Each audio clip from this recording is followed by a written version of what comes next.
আসসালামু আলাইকুম, welcome to my YouTube channel. আজকে আমি আপনাদের দেখাবো কিভাবে অ্যাডোবি ইলাস্ট্রেটরে স্কেচ থেকে ব্ল্যাক অ্যান্ড হোয়াইট লোগো তৈরি করা যায়। আপনারা যে কোনো স্কেচ হতে পারে, সেটা ডাউনলোড করা অথবা ইত্যাদি এইসব স্কেচ থেকে কিভাবে আমরা ব্ল্যাক অ্যান্ড হোয়াইট লোগোটা তৈরি করবো অথবা ব্ল্যাক অ্যান্ড হোয়াইট করবো, সেই প্রসেসটি দেখানো হচ্ছে। ইমেজ পেজ থেকে আমরা ব্ল্যাক অ্যান্ড হোয়াইট লোগোতে ক্লিক করব।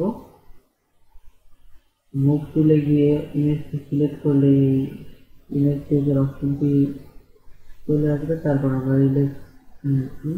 ইমেজ পেজের ডান পাশে ক্লিক করি। আমরা ব্ল্যাক অ্যান্ড হোয়াইটে ক্লিক করলে কিছুক্ষণ পর আমাদের এরকম একটা জায়গা হয়ে যাবে।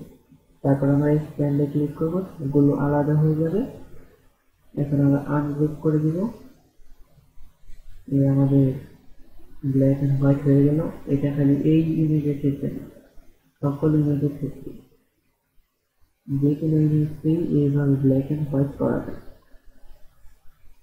তার জন্য আমাদের যেভাবে দেখানো হলো এই প্রসেসটি ফলো করলে আপনারা পারবেন।